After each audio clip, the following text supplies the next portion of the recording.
Dzina la Atate ndi la Mwana ndi la Mzimu Woyera. Amen. Mulungu wanga bwerani mudzandithandize.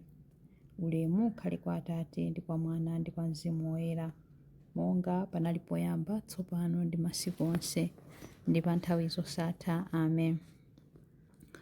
Matamando kwa Woyera kopambana kumwamba, ndipo pansi pano pakhale matamando.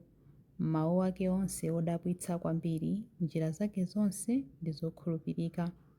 Inu luntha lachikondi la Mulungu wathu, pamene zonse zinali mu tchimo ndi manyazi, Adamu wachiwiri adadzamenya nkhondo, ndipo ku chipulumutso adabwera.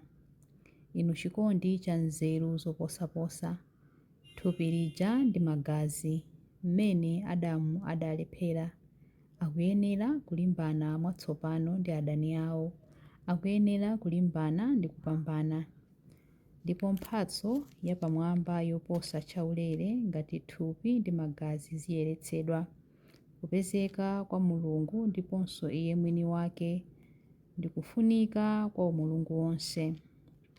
Inu chikondi chokoma mtima, chimene Iye amene anagonjetsa mwa munthu kwa munthu mdani, kuzunzika kwa munthu kochulukitsa kawiri, chifukwa cha munthu ayenera kudutsamo. Ndipo m'munda mwachinsinsi, ndiponso mmwamba pa mtanda, ayenera kuphunzitsa ake ndi kuwalimbikitsa povutika komanso pomwalira. Matamando kwa Woyera koposa kumwamba, ndipo pansi pano pakhale matamando. Mu mawu ake onse odabwitsa kwambiri, njira zake zonse ndi zokhulupirika. Ulemu ukhale kwa Atate ndi kwa Mwana ndi kwa Mzimu Woyera, monga panali poyamba, tsopano ndi masiku onse, ndi pa nthawi zosatha. Amen.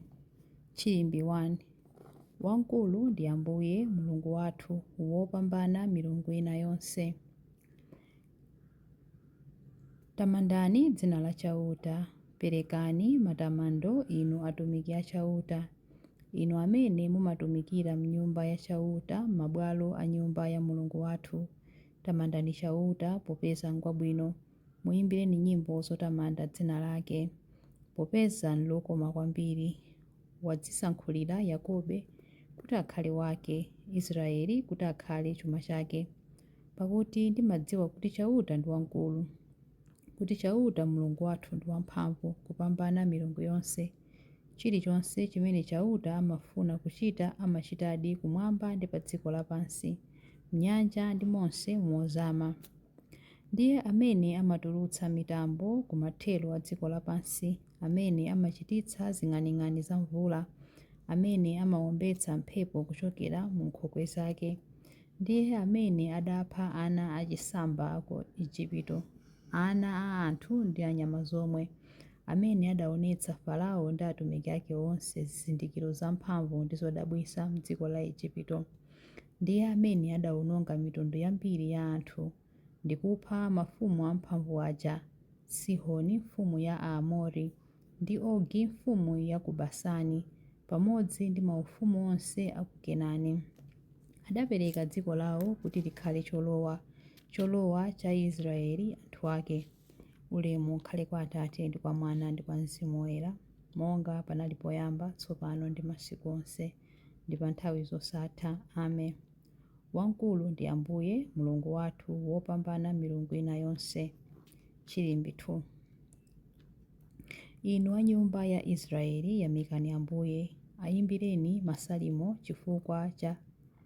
chifukwa ndi achifundo. Dzina lanu inu chauta nlamuyaya, kutchuka kwanu ndi kwa pa mibado yonse, pakuti chauta adzaweruza anthu ake nagamula kuti alibe mlandu. Adzachitira chifundo atumiki ake. Mafano a mitundu ina ya anthu ndi asiliva ndi agolide chabe, ndi opangidwa ndi manja a anthu. Pakamwa ali napo koma salankhula, maso ali nawo koma sapenya, makutu ali nawo koma samva, ndipo alibe mpweya m'kamwa mwawo. Anthu amene amapanga mafanowo afanefane nawo, chimodzimodzi onse amene amawakhulupirira. Inu a banja la Israeli, tamandani chauta, inu a m'banja la Aaroni, tamandani chauta, Inu a banja la Levi tamandani chauta. Inu amene mumamuopa chauta tamandani chauta. Atamandike ku Ziyoni chauta amene amakhala ku Yerusalemu. Ulemu ukhale kwa Atate ndi kwa Mwana ndi kwa Mzimu Woyera, monga panali poyamba tsopano ndi masiku onse ndi pa nthawi zosatha. Amen. Inu a nyumba ya Israeli, yamikani Ambuye, ayimbireni masalimo chifukwa ndi achifundo. Chilimbi 3. Mafuko onse adzabwera kudzapembedza pamaso panu Ambuye. Ambuye Mulungu mphambe, ntchito zanu nzazikulu ndi zododometsa. Inu mfumu ya anthu a mitundu yonse, njira zanu nzolungama ndi zoona. Ambuye, ndani angapande kukuopani ndi kutamanda dzina lanu? Paja ndinu nokha oyera. Anthu a mitundu yonse adzabwera kudzakupembedzani popeza kuti ntchito zanu zolungama zaonekera poyera. Ulemu ukhale kwa Atate ndi kwa Mwana ndi kwa Mzimu Woyera, monga panali poyamba tsopano ndi masiku onse ndi pa nthawi zosatha. Amen. Mafuko onse adzabwera kudzapembedza pamaso panu Ambuye. Mawu a Mulungu a Filipi 2 vesi ya 12b mpaka na 15a. Mupitirize ndi kufikitsa chipulumutso chanu pachimake mwa mantha ndi monjenjemera. Paja Mulungu ndiye amene amagwira ntchito mwa inu. Muzifuna ndi kutha kuchita zimene zinkomera Iye. Muzichita zonse mosanyinyirika ndi mosatsutsapo, kuti mukhale angwiro ndi osalakwa, ana a Mulungu opanda chilema chilichonse pakati pa anthu onyenga ndi osokeretsa anzawo. Chiyankho. Kwa inu Ambuye ndikupereka pemphero langa la chifundo. Kwa inu Ambuye ndikupereka pemphero langa la chifundo. Chiwitsani mzimu wanga popeza ndakuchimwirani. Ndikupereka pemphero langa la chifundo. Ulemu ukhale kwa Atate ndi kwa Mwana ndi kwa Mzimu Woyera. Kwa inu Ambuye ndikupereka pemphero langa la chifundo. Chilimbi cha nyimbo ya Amayi Mariya. Koma iwe ukamapereka za chifundo, dzanja lako lamanzere lisadziwe zimene dzanja lako lamanja likuchita.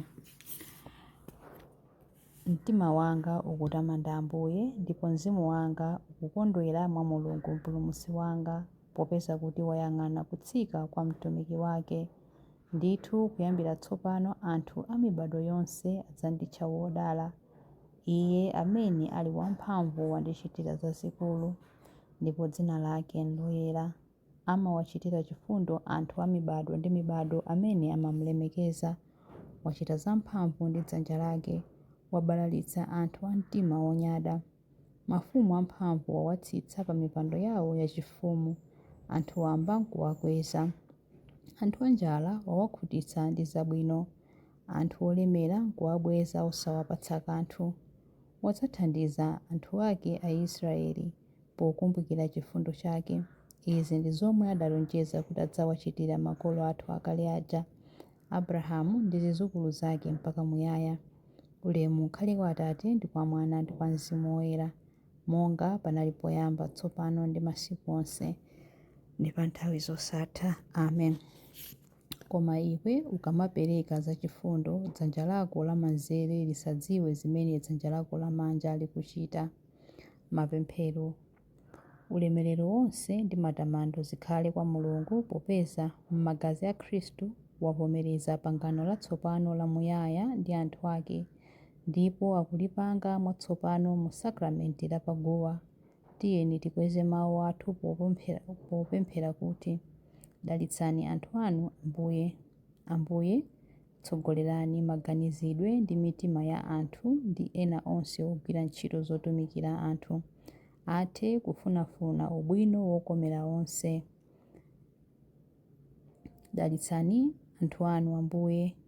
Konzaninso mzimu wakudzipereka kwa onse amene adasiya zonse ndi kutsata Khristu, athe kupereka umboni wolungama kukuyera kwa mpingo. Dalitsani anthu anu Ambuye. Mudawapanga amuna onse ndi akazi onse m'chifanizo chanu, athe nthawi zonse kusunga ulemu wawo. Dalitsani anthu anu Ambuye. Yang'ananinso pa ubale wanu ndinso choona onse amene adasokera. Tiphunzitseni momwe tingawathandizire. Dalitsani anthu anu Ambuye. Lolani anthu akufa kuti alowe mu ulemerero wanu, kuti azikutamandani pa nthawi zosatha. Dalitsani anthu anu Ambuye. Dalitsani anthu anu Ambuye pamene tikupemphera kuti Atate athu muli kumwamba, dzina lanu liyeretsedwe, ufumu wanu udze, kufuna kwanu kuchitidwe, monga kumwamba choncho pansi pano. Mutipatse ife lero chakudya chathu cha lero. Mutikhululukire ife zochimwa zathu, monga ifenso takhululukira adani athu. Musatisiye ife m'chinyengo, koma mutipulumutse ife kwa zoyipa. Amen. Tipemphere. Ambuye, titetezeni pamene tikulimbana ndi zoyipa. Pamene tikuyamba kusunga mwambo wa Lenti, lipangeni tsiku ili kukhala loyera kudzera mukudzikana kwathu. Tikupempha izi kudzera mwa Ambuye athu Yesu Khristu, mwana wanu, amene ali ndi moyo ndi ufumu limodzi nanu ndi Mzimu Woyera, Mulungu tsopano ndi pa nthawi zosatha. Amen. Ambuye atidalitse, atiteteze ife ku zoyipa zonse ndi kutifikitsa ku moyo wosatha. Amen. Dzina la Atate ndi la Mwana ndi la Mzimu Woyera. Amen.